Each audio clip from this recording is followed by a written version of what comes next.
good evening, dear listener. Hello there, hi. Hello there, hi. I'm Alasdair. I'm Sam. And this is Wholala, a Doctor Who podcast. Welcome back to Wholala, where we're looking back over Series 1 of Doctor Who, and we've made it. We've made it. We made it. Well, did I see this day coming? I don't think I saw this day taking so long. I don't think I thought that... I mean, it makes practical sense. I didn't think that getting through one series of Doctor Who would take 4 months, but here we are. Well, we've had a lot of fun on the journey. When you look at the season that we've done, we've talked about queer representation Doctor Who, we've talked about merchandise, spin-offs, soundtracks. Like, we've looked through Series 1 of Doctor Who, but then so much more, like, interweaved in it. It's amazing. We did, and I like the way you just plugged our own pod. So if you're joining in at this point, please feel free to go back and have a look through the catalogue. There's a lot of great stuff in there. There's a lot of great stuff, a lot of content, lots of stuff to enjoy. But this week, specifically, we're looking at the Series 1 finale, Parting of the Ways. Mm-hmm. What did you think of this episode, Alasdair? I have too many thoughts to even consolidate. Let's set the scene. The day is the 18th of June, 2005. Mm-hmm. I remember it well. Do you remember it well? I remember watching this episode. Like, a lot of these episodes, I don't remember watching them, like, for the first time. This episode, like, I remember this day in June. I can see myself in the living room. I can't see the world around me, if that makes sense. But reading about it, it's brought it to life for me. So, Axel F by Crazy Frog is number 1 in the UK. Oh, yeah. Gorgeous. And it was only 2 weeks until the final episode of Balamory. Oh. So once again, this episode was directed by Joe Ahern of Dalek, Father's Day, Boomtown, and the previous episode Bad Wolf.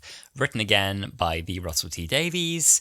And this clocked in at 6.91 million viewers, which made this the most watched programme of the night with a 42% audience share, which is pretty mammoth. Honestly, as it should be. Deserved. And on IMDb, this one currently sits at 9, which is one of the highest ratings of the series, alongside The Empty Child and The Doctor Dances, which both also sit at 9. I'm telling you, juicy episode. Now, Sam, for anyone who hasn't watched along with us and needs a little reminder, would you mind giving us a quick recap? Absolutely. Well, my advice would be go and watch the episode. But if you don't have the time, I'll give you a quick recap. So we join the Doctor and Jack as they head aboard the mothership and rescue Rose from the clutches of the Daleks. While on board, they realise the whole operation is being run by the Emperor of the Daleks, who has resurrected the species by drawing human DNA and making them into impure hybrids.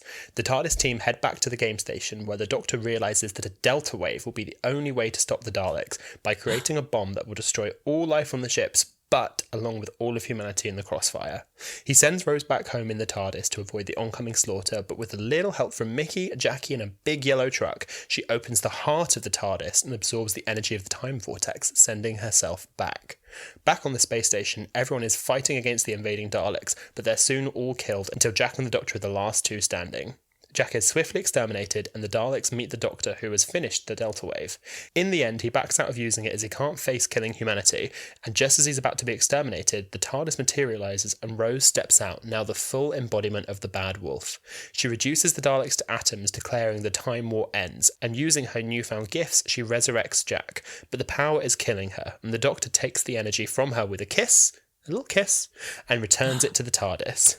In doing so, he's damaged his body beyond repair. They fly away, leaving Jack alone on the space station. He says goodbye to Rose before regenerating into a new man with new teeth and new adventures on the horizon. That was really gorgeous. It's a packed episode, and actually what I did realise watching these is that 45 minutes is not a long time to condense all of this. I think they're still doing hour-long episodes in the new series. I think so. I remember for ages it was 45-minute episodes, and I would always think that, you know, with a two-parter, you're getting an hour and a half of screen time. So effectively like a short film. This is a lot of stuff, especially when you're drawing on things from previous episodes to be fitting in. And in this episode alone, it's such a jam-packed... Like when you think about where they start the episode on the Dalek ship, they then all go back to the space station, then they're separated and there's two different time zones, and then... I say time zones as if they're in like Australia and London when it's like 2005 and the year 5 billion. It's a good way of describing it though. Yeah, I mean, it basically is. Like there's a lot going on. Yeah, so let's run through some of our highs and lows. What did we love? What did we not like? You kick us off. What did you like about this episode? Well, one thing that I really, really loved about this episode is how it brought so many new things to the Daleks. And while unbeknownst to me at the time, it was actually building on a lot of things that had been put in place from classic Who. So to me, the Dalek Emperor was a new character. It was a character I'd never met before. As mentioned last week, my parents thought it was going to be Davros, and I was there 7 years old, and I was like, who's Davros? Check them out with the niche knowledge. Honestly, it gagged me a bit, but I loved the design of the Emperor Dalek. I thought he was incredibly imposing. I know sometimes they have just a normal Dalek in a different colour or with an extra bulb on their head, whereas this design of the Emperor Dalek felt imposing and scary and threatening. And I liked how it would lean on classic Who as you know, there have been episodes before where they have different Dalek factions invading and at war with each other. I know an example of that would be the Imperial Daleks versus the Renegade Daleks. And I think that having a concept of blaspheme and beauty and all of these things being introduced by the human DNA is really interesting, because I think it scares the Doctor more, because he's just come off the back of the Time War. He knows what the Daleks are, and he's obviously beaten them before, but now there's a whole new race of Daleks that are insane because they're being driven crazy by their own impurity, and that you clearly scares the Doctor. Yes, I really liked the Dalek Emperor as a character. I agree as well with design, because in the past, the Dalek Emperor has just had a huge bulbous head, and I do not like that design, because I think it looks so goofy. And sometimes I think Davros has been the Emperor, potentially? Yeah, I think it was in the 7th Doctor series he became the Emperor of the Daleks, and he had a little Dalek bottom with a big sort of bulb that would come back as if it was a bin, and Davros' head would poke out the top. No, I didn't like that either. I get it, I respect it, it's not for me.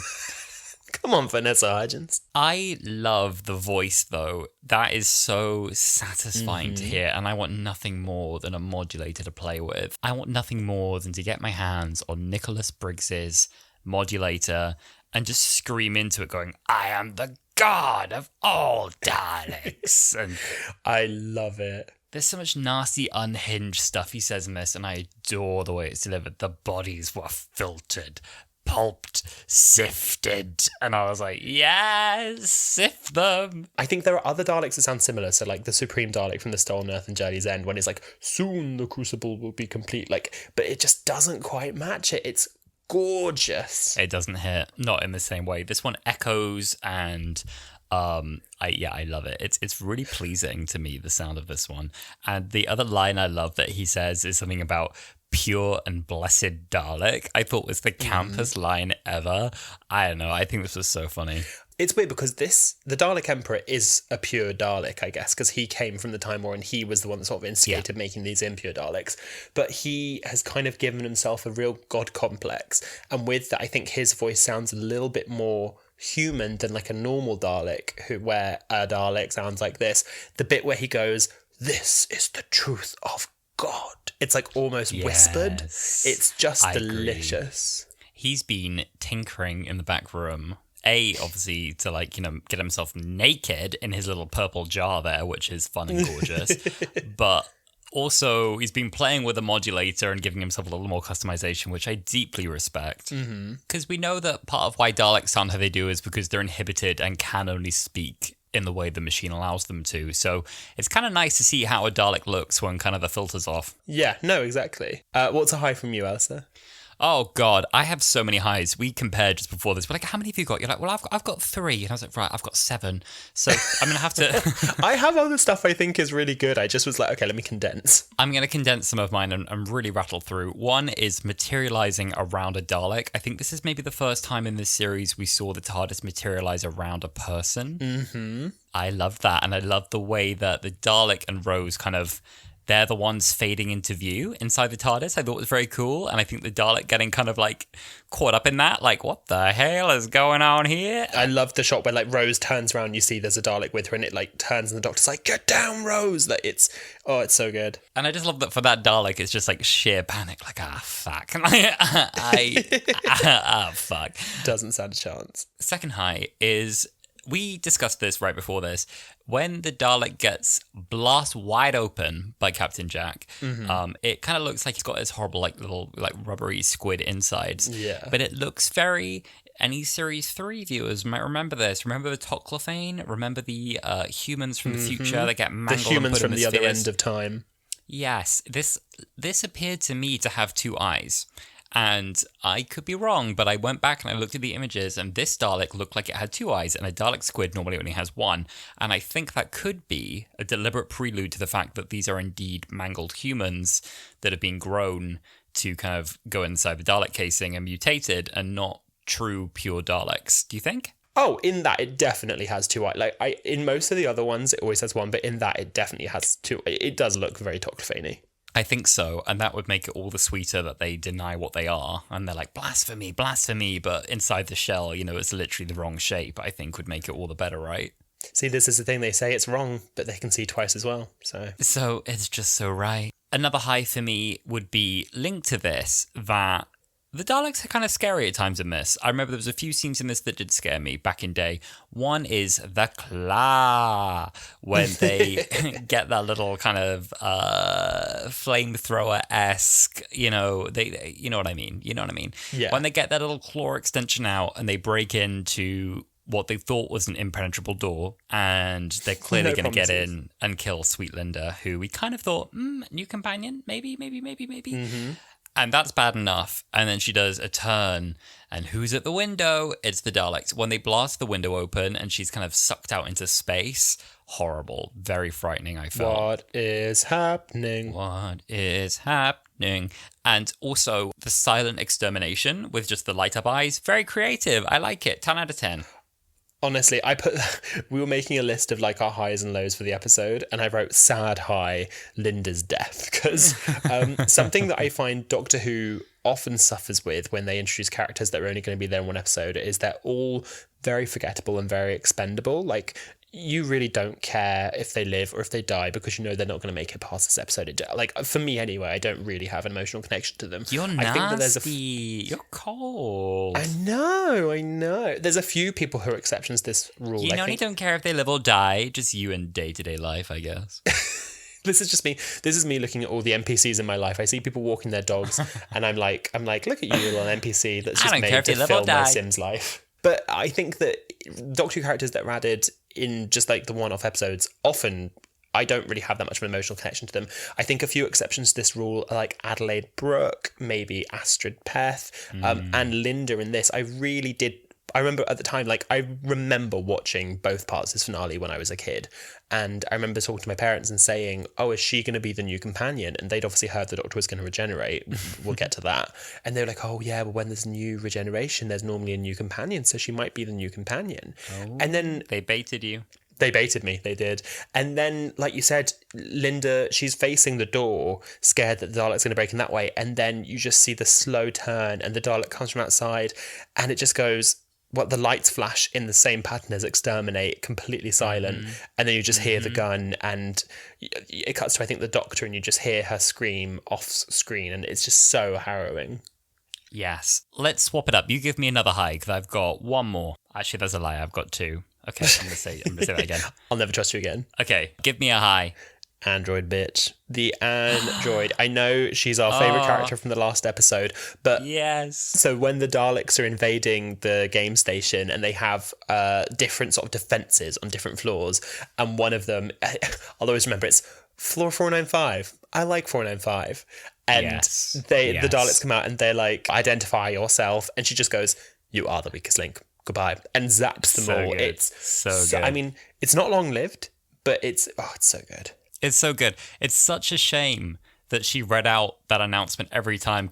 She could have wiped out quite a few. I think if I made any changes to this, it would have been to give her a few more rounds, like a quick rotate and just take out a few more. But, she was fantastic with what she got. Well, just to come off the back of that, I think that maybe with a longer episode length they could have done this, but I feel like when there's so many Daleks, and you've said this before, you find that the threat is kind of taken away because you're like, oh, there's so many Daleks, it's crazy, they must find a way to solve this. I think with all these Daleks at hand, they could have had her do a big shootout and then sort of in like a Rogue One style, like right at the end, she's still shooting, she's on the ground, she just does like one last shoot and then she's dead. Whereas I think it was quite a short-lived gag, having them just exterminate her after one round. I think she could have done more. I agree so hard with you. I hadn't even thought about that. We were robbed of an android K2SO moment where she fights until the last. Like, these Dalek beams are kind of bouncing off her. They're knocking her little wig off her head. She's doing it scalped and bald for a minute.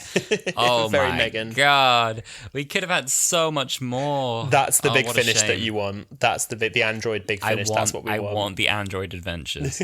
Staying low for a moment, the 570p quality of this whole series is starting to piss me off at this point. So the Dalek ships, the CG, I mean, you can see how it's been capped by the resolution they're rendering at, and that's starting to wind me up now.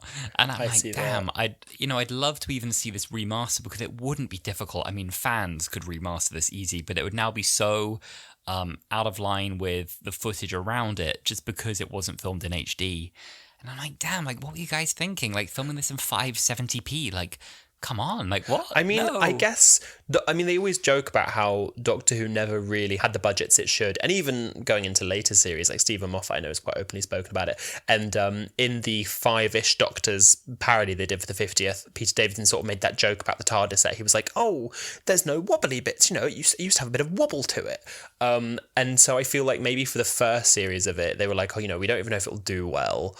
We don't know if it's going to get a series 2. We won't put tons of money into it. We'll just, deal with what we've got. And I think to its defense, for a 2005 pilot series, which is what this effectively was, it probably did have quite a big budget. There is a lot of CGI here, but I do think, I completely agree with you that in this, those big space shots do suffer a bit from shaky 2005 CG. I think the designs are good. I think the design of the actual Dalek like mothership is iconic, and I think that's then carried through to a lot of other series. But I do agree that the composition and the renderer, it leaves some to be desired. It's a shame that it gives you nowhere to go because you can't resuscitate it because it just wasn't filmed in a resolution where there's anything more you can do with it.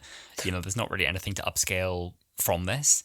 So it's not really a very future-proof form of film, if that makes sense. I do wonder if they'll ever, how they're doing all of the like season 2, season 23, whatever, box set releases. I do wonder if they would ever do a remastered series 1 where, now there's so many different, like, AI could do it. You can upscale standard definition TV to at least be better, even if it's not high definition, to at least be better than it was. I do wonder if they ever will, because now, this is nearly 20 years old, this stuff. Like, it's getting older than the old Doctor Who. Do you know what I mean? Yeah. I've seen people do good 4K remasters on YouTube and that, and it always looks a little bit ropey. It's always kind of obvious that there's some odd detailing around the eyes and things, but yeah, maybe. One more point I guess I'd make relevant on budget is it feels like we return to the same locations a lot because a lot of sets get reused. So we are here for the third time. We're here for the long game, and the set is dressed for that. And now we're here 100 years later for the 2-part finale. And there is one particular room that is very obviously reused throughout the episode many, many, many, many times, dressed slightly differently. Also acts in this episode as several different floors, which is really obvious that it's just kind of the furniture rearranged a bit as they kind of go up the floors. Now, it's not distracting when you watch it. Certainly it wasn't distracting to me the first time I saw it. And to be honest, right up until this rewatch we've done, I've never noticed it. But didn't bother you? At this stage, now we've been doing this deeper dive, we've been looking into the the budgets and that kind of thing. It's really obvious now. And on reflection, the world of Series 1 feels very constrained compared to what comes after it. As in, Series 1 could never have visited Pompeii because for sure it just doesn't seem capable of doing something that isn't either a studio or outdoors Cardiff. It just doesn't seem to be able to do an in-between yet. No, I completely agree. And I think that it's a really good point you made about the reuse of the same set being different floors, because I feel like, I'm assuming this two-part finale had way more of a budget than the long game did, and obviously it's using the same space station. But in the long game, they had a really good way of making each floor feel unique. So I feel like, even though they probably were reusing the same space, the floor they were on where they had the canteen, that felt very different than the floor they were on with all of the nurses, and that felt very different from floor 500. And now, arguably, floor 500 looks quite different because they've got all of the desks and everything, but every single other floor is very clearly the same set reused over and over. And like you're saying with series 1, I think even outside of those 3 episodes, like, you know, in episode 2 when they go to platform 1, I think that's a very similar type of space station that they then, you know, go to in the long game and then revisit here. Like, there's a lot of similar locations, if not the same location. And yes, as a kid or on first time viewing, it doesn't really bother you, but when you're doing a deep dive rewatch, you do start to notice these things more. I truly thought it was the same place. So, yes. From the lows, I want to move on to something I'm unsure about, and I'd like your input. The kiss. I don't know if this was a high, a low, and in between. I mean, the kiss, I guess, was inevitable. I think we were building towards it because this was written as a love story, and that very much continues through series 2. I think the Doctor and Rose are quite firmly in a relationship after the events of the Christmas invasion. A lot of people broadly like the Doctor as an asexual character, which I think makes sense. I'm happy, honestly, either way. But I don't know if the kiss makes sense because it's this kind of nice moment with, oh, help, you know, this is burning my head and I want to let go of this power and I'm kind of overwhelmed by what I've done. I wanted to do anything to save you, but now I'm kind of scared. And then it's this slightly corny, I think you need a doctor. Oh, that line. And then there was a kiss, and I was like, is the kiss necessary to, like, take this out of her? Where did that come from? So when I watched this, I remember at the time, I mean, first of all, when you said the kiss, I thought you were actually talking about John Barrowman's kiss with both of them, to which I would have said it was my first viewing of anything gay on TV, and it me too. Freaked me out. And with the retrospective, you know, growing up and being gay, I'm glad that it was on TV. But yes, with the kiss at the end, I remember watching it and being like, oh yes, like it's all led up to this. This is the big kiss with the Doctor and Rose. And I think a lot of that also came from me being a kid and, you know, you've had a lot of fairy tales and it's, you know, they all lived happily ever after. But seeing it when you're a bit older and watching it again, Rose is 19 years old and the Doctor is like 900 and something. That's a bit icky in of itself. I do hate the line, come here, I think you need a doctor, because I just think it's the cringiest dialogue ever. I don't like it. But also, so, you know, they start kissing and that transfers the vortex energy out of her into him. And then when they stop kissing, they kind of pull apart and they stare at each other and they look into each other's eyes. And you can see that coming out of her mouth and her eyes, the energy is going into the Doctor.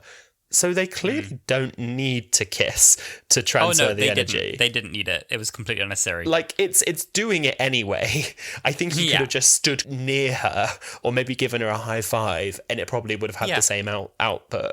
That's more what I'm kind of getting at. I'm kind of being a bit pedantic here. I really don't have an issue with a kiss. I think I mean a kiss in the context of this moment perhaps doesn't make sense. I'm not listen, I love a kiss. I love a kiss. A kiss is nice. You love a smooch. I love a smooch. I'm not being a prude about this. I just mean, does it make sense in this moment? Maybe not. The age gap, okay, so be it. She's an adult, so be it.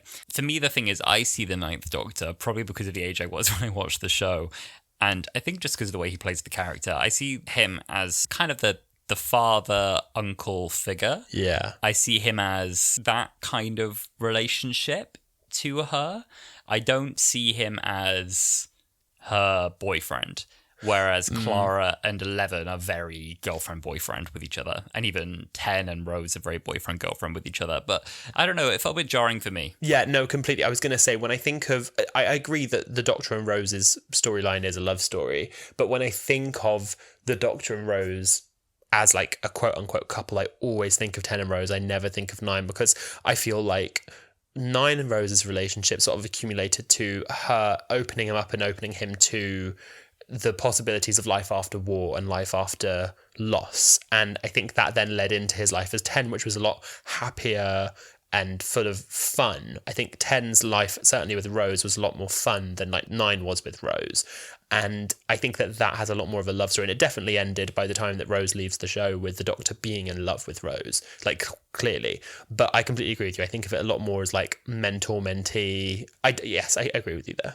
So leading on from the kiss into the regeneration, there are two things I think we want to talk about. One is Christopher Eccleston's departure more broadly, because the behind the scenes is a huge subject of intrigue for Doctor Who fans.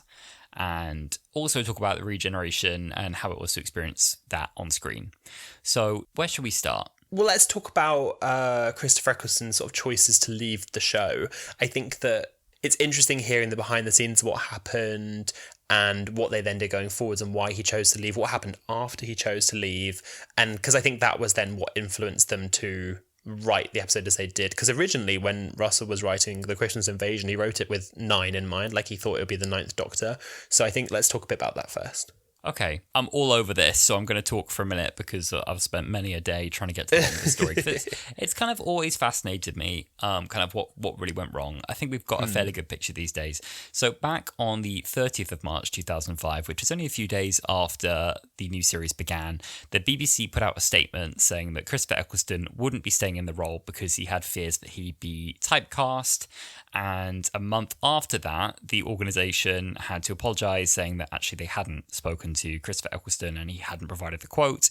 So they should have done that, obviously, because those weren't the real reasons for him leaving. Mm-hmm. Soon after that, he did clarify that the reality was that he had something of an issue with the way things were done behind the scenes. There was an issue with the culture, and that he didn't get on with some senior people. Mm-hmm. It was still quite vague as to why he really left. After that, Christopher Eccleston's spoken about this quite a lot now. He said that he felt in that period he was essentially blacklisted by the BBC and he had a really hard time finding work immediately after Doctor Who. Mm-hmm. He then spoke to the Evening Standard in 2010 and he elaborated a bit more. He said he didn't enjoy the environment and the culture that the cast and crew had to work in, and he didn't want to do any more based on that experience. So originally, Christopher Eccleston was lined up to do, I think, 2 or 3 series, and that was going to be posted in an interview that was going to go on the Doctor Who website, and that got pulled because, obviously, he only ended up staying for 1 series. So here's the quote. He said, "I wasn't comfortable. I thought if I stay in this job, I'm going to have to blind myself to certain things that I thought were wrong. And I think it's more important to be your own man than to be successful, so I left. But the most important thing is that I did it, not that I left. I really feel that because it kind of broke the mold and helped to reinvent it, and I'm very proud of it." And then in 2018, he did another interview. You see, we've really got this in bits. There's like 8 years between each of these statements. He drip-fed us the truth. He drip-fed the truth. He spoke to the Radio Times and he said, "My relationship with my 3 immediate superiors, the showrunner, the producer, and the co-producer, broke down irreparably during the first block of filming and it never recovered. They lost trust in me and I lost faith and trust and belief in them. Billy, who we know was and is brilliant, was very, very nervous and very, very inexperienced. So you had that, and then you had me. Very, very experienced, possibly the most experienced, but out of my comfort zone.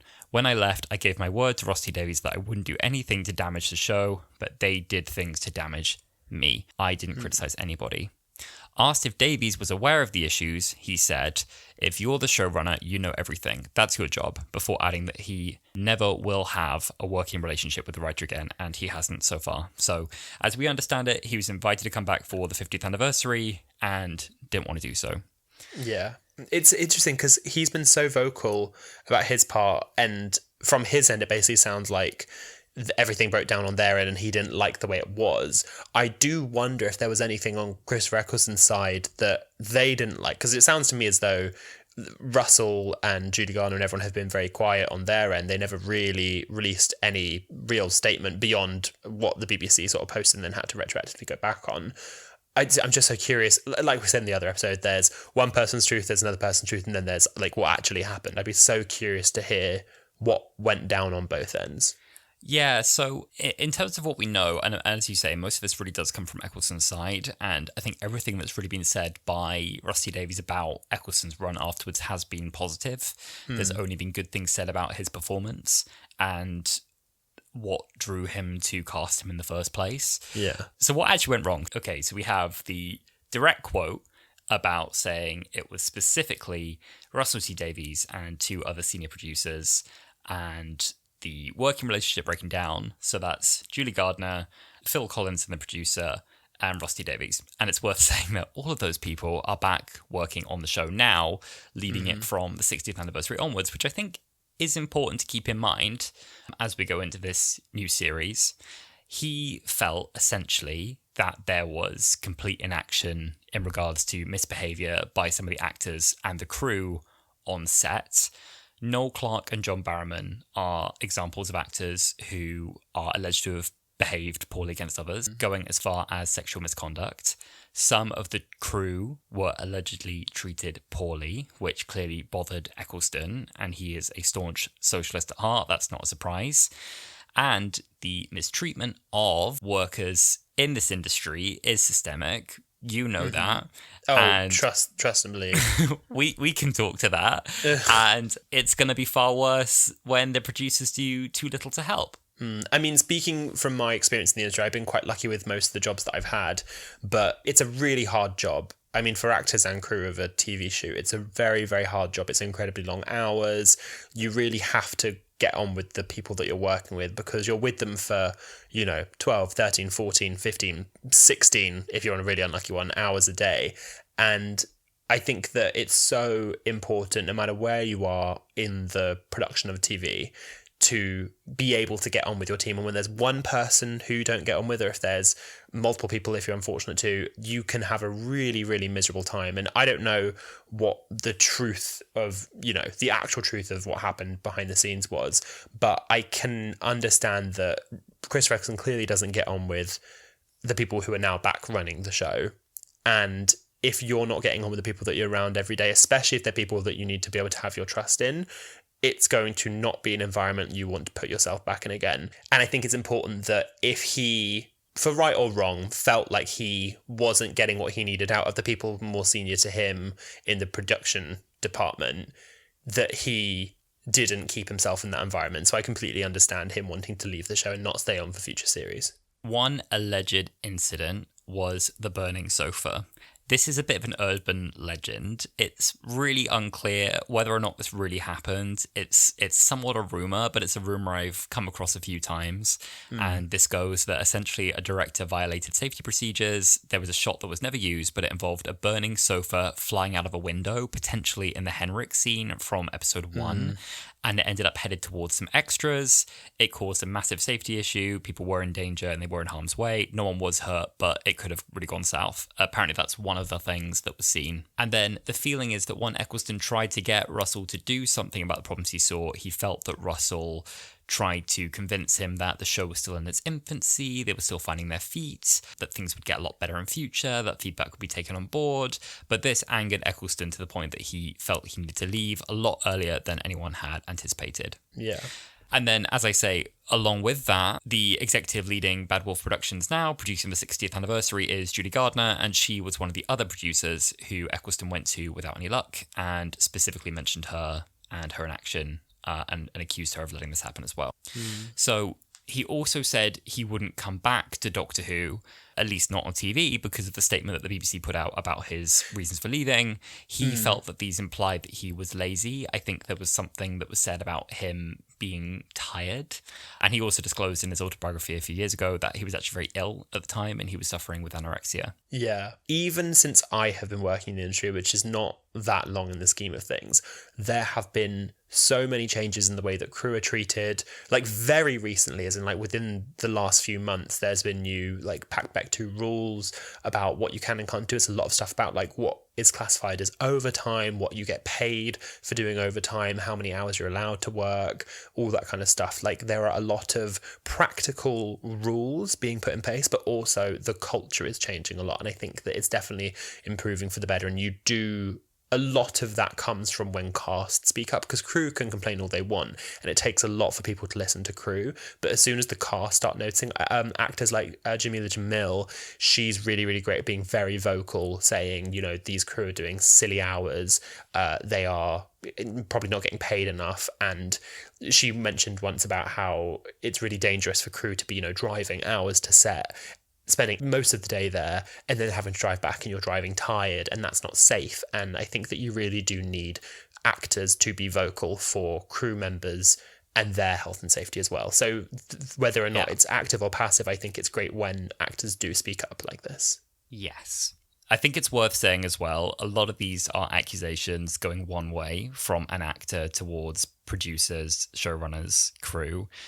No one has, as far as I know, defended that side. There is nothing that we can use to support their side of the story. So, as with everything, take it with a pinch of salt. This is only what's available to us online. We're not journalists. We're not expert. We are not leveraging allegations at anyone. There's my disclaimer. It's just interesting to me to know what went wrong, because, you know, it was such an important show to us, and on the face of it seems so perfect. And it was very shocking to, I think, lose a lead actor like that in something you love. For sure. No, completely. I think that there were definitely sort of ramifications for the show, for the viewers, for the people involved. And like you said, we're not reporters, we're not journalists, we're just sort of taking what we can find online and looking at it. But it is definitely interesting to sort of see what went wrong, because something clearly did go wrong, and look into it a bit more, because it led to the first regeneration of the new series. The first regeneration. Do you remember how you felt about this? Because I think we must have known coming into this episode there was going to be a new Doctor, right? Vividly. I vividly remember this. I didn't know regeneration was a concept. It wasn't something, or at least to my memory, it wasn't something explained to me. I remember having watched, I hadn't seen any of classic Doctor Who at this point, but I remember having watched the old movies, the movies from the 60s, and seeing that the Doctor was like an old man. And I think I just kind of assumed that, you know, this was a reboot of an old show, new cast, new everything. And then my parents explaining to me a bit before we watched the episode that, you know, it was going to be a new Doctor and there might be a new companion, and we just don't know what's going to happen in the next series. And when he changed into David Tennant, I just remember I loved Christopher Eccleston's portrayal so much. I loved the Ninth Doctor. He'll always be my first Doctor. And as soon as he changed into him, I was like, who the fuck is this man on my TV? Like, I hated it. I was like, and I remember thinking, I was like, I'm not going to like him. Like, he's not my Doctor. I'm not going to like him. Really? Yeah. Oh, wow. I remember. You rejected your new dad. You did not like your new stepdad. I really did. And then, you know, 5 minutes into the Christmas invasion, I was like, who's Christopher Eccleston? So, fickle was the mind of. No, I remember not liking it when it happened, but within minutes of David's first episode, I fell in love with him. And I think the 10th Doctor is my favourite Doctor overall. But didn't like it when it happened. What about you? First of all, I'll say, I don't know that I have a favourite Doctor. I find it very hard, genuinely, to weigh them up. That's all I'm saying. And I think that makes me a little more righteous than you. Oh, okay. Second of all, I don't remember any particularly strong reaction to it. I think I'd psyched myself up for the fact he was going, which was a shame, because I think Christopher still has a very comforting place for me. His presence on screen, I really, really love it. And I think I really regret that his run became so troubled for him, because he made such a wonderful piece of TV for us. It's a shame he didn't enjoy making that and doesn't seem to remember that period very fondly and has such a complex relationship with the show. That's a shame. So the transition into David Tennant, I don't remember it being especially shocking for me. I think I was just like, oh, look, a new one. I accept this. This is fine. He's told a funny joke already with the Barcelona line. You were passive. You were sub. I was like, I just want more. Where's the rest? No, I get that. I was definitely, I think, afraid of the uncertainty as to what the change meant. I didn't know. I'm really, really glad that the Tylers stayed on for another series, that Rose stayed with it. I really felt like we, you know, came into this series, especially like you and me, who started watching as kids when this series came on. And we'll talk more about it when we do our series review. But I think that we were led into this literally by the hand with Rose, and to have Rose experience this with us and sort of hold our hand and say, like, you know, this is the Doctor, this is still the Doctor, and to see Rose accept him and then go have all these adventures, I think that really helped me as a child come to terms with what effectively was like the death of a character and accept this new person moving on. Yes, and I think the 60th is going to achieve that again. I think this is going to be all about... The theory really goes that in bringing David Tennant back, something of a point can be made about the need to release nostalgia and embrace change. And I think it'd be quite nice to kind of see David Tennant help usher in the transition to a brand new Doctor. It would be really, really lovely. Exactly, yeah. I really did like the regeneration effect. I think when you look at it now, it's become quite dated, and you can clearly see in that kind of like weird in-between face that these were like recorded on different days. So they had like a weird CGI David Tennant face in the middle of the regeneration. But I think that it really did, because all of the regenerations before that, none of them really looked the same. There was no clear visual stamp on what a regeneration looked like. Like, you know, the 7th Doctor's regeneration was that weird, like, almost monstrous, like pulling of faces. The 5th Doctor regenerating, he had all of the faces of his companions circling him. The 1st Doctor was just kind of like a fade of light.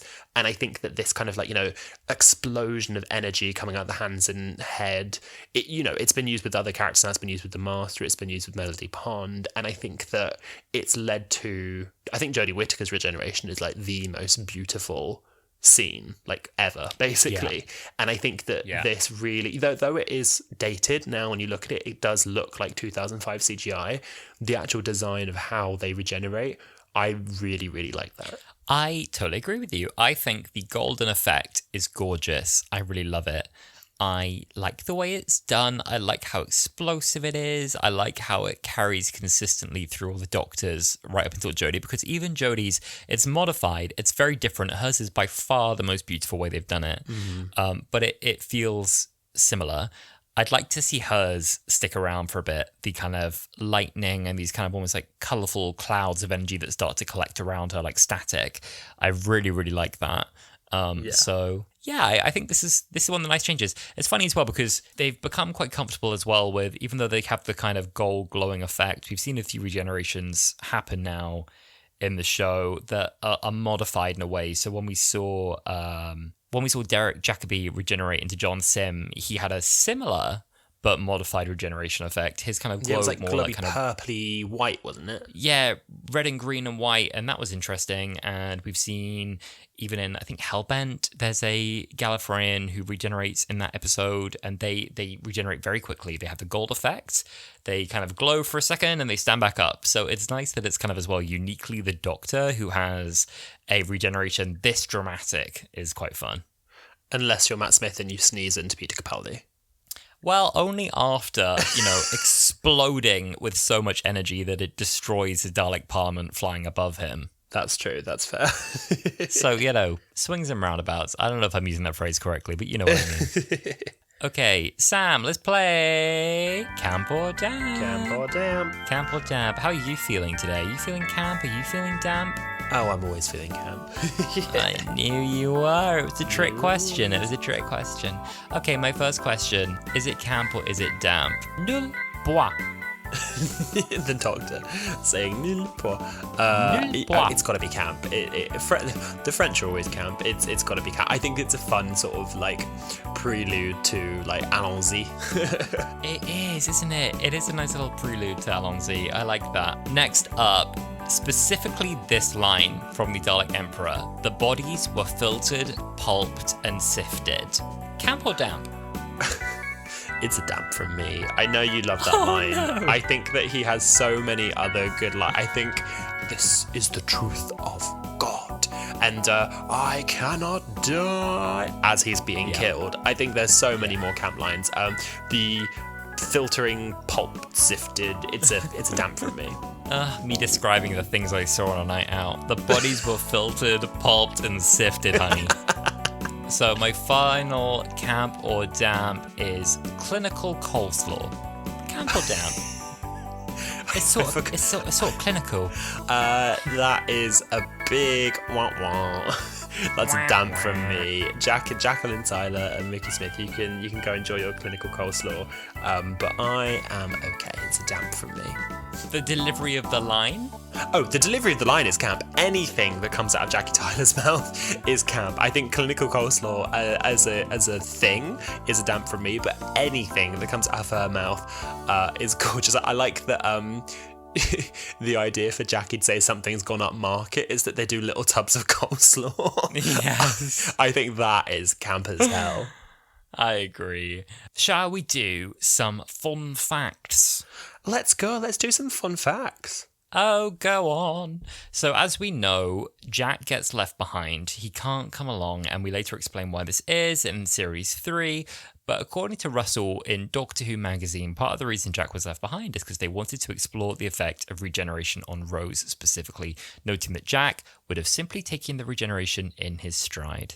I never really thought about that, because, I mean, it seemed a bit out of character, and they did kind of, like, in Series 3, write a reason for why the Doctor left him behind, because I think it's quite a cruel thing to know that. I don't know whether the Doctor knew in that moment. I know that he kind of figured it out later whether or not Jack was immortal, but to leave him there and alone as well. He literally was the only person there. Maybe the Doctor knew he had a vortex manipulator. He's the last guy on the satellite. Literally just got the whole satellite to himself. The planet below is nuked. Maybe he just started. Can you imagine if Jack had just decided to stay there and run a news channel? Oh my god, he goes back for Trini. He brings back Trini. He hosts Face Off. Yeah, I guess I can imagine Jack being kind of like, haha, nice. And that's just like, it takes all the oomph out of it. You saw it in The Stolen Earth when David Tennant is about to regenerate and Rose is like, oh my god, you can't die, you can't, I just got hit. And he's like, here we go. Like, he just grabs up, he sort of scoops up Rose and Donna and is like, here we go. Good luck, Doctor. Yeah, he's very okay with it.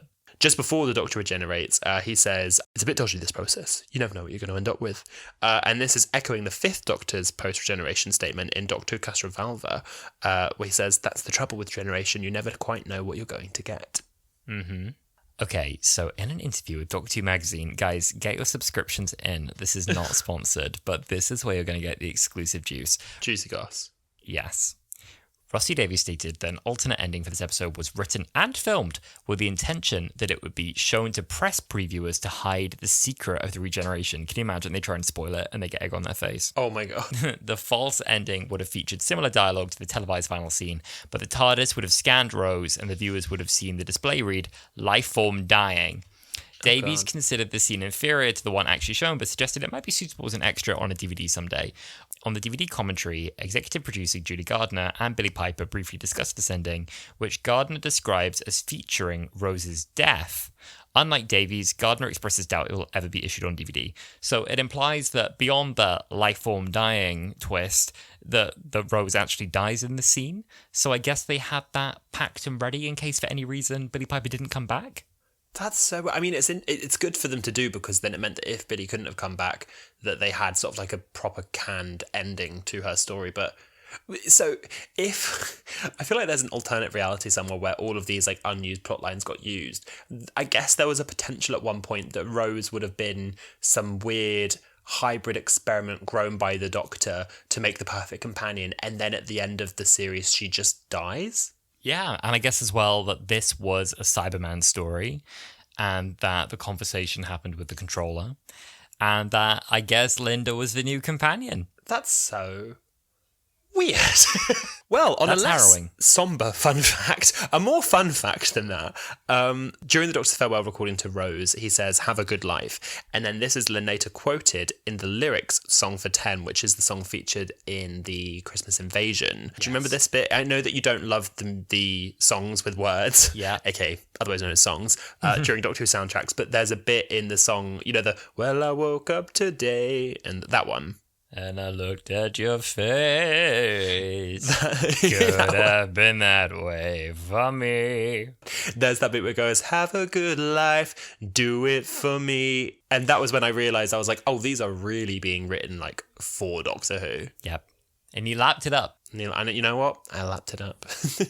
And with that, we've got a new Doctor, a very confused companion, and a set of new teeth. Oh, we do. It's crazy, isn't it? I mean, what an important time in our lives this was, I think. And I can't believe how long ago this was, because it seems so recent to both of us, because it's, I think, had such a genuine impact on us, and the number of times we've kind of come back to it, but I think never in the amount of depth that we have done here. No, completely. I have casually I think the reason this doesn't feel so long ago for me is that throughout my entire life, ever since this aired, I have rewatched this as like my comfort program.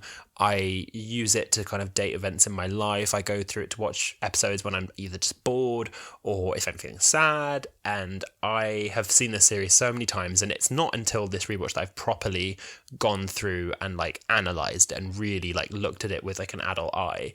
But I can't come head over the fact that it's the better part of 20 years ago. Like, it's crazy. I can't either. We're going to get into this in one more episode to round this off, which is going to be looking back at Series 1 in review. We're going to baffle you with how old this really is. I've been doing some looking already. I mean, I have to tell you, the Xbox 360 doesn't exist yet. The iPhone is 2 years away. Civil partnerships don't exist yet. Revenge of the Sith doesn't exist yet. It's really like hard to grasp like how long ago this did come out. And but yeah, we love it. Exciting times. Yes, very soon we'll be going over the Series 1 in review episode where we look back on Series 1 of Doctor Who as a whole, as well as Series 1 of the podcast. But next week we have a very exciting video with a special guest host, which I'm very excited to introduce to you all. Okay, girls. Until next time, thank you so much for joining us for this Series 1 rewatch. And we, as always, would love you to be a part of the conversation with us. You can chat with us both on Twitter and Instagram at Wholala Pod. And we've also now got a TikTok. We're with the youth. We're with the youth, Alasdair. I was always with the youth. You? No. No, you weren't. No. So yes, you can now find us on Twitter, Instagram, and TikTok, all at Wholala Pod, as well as looking back on old episodes of the podcast on our YouTube channel, also at Wholala Pod. Well, thank you for joining us, friends. And we'll see you next week. See you soon. Bye.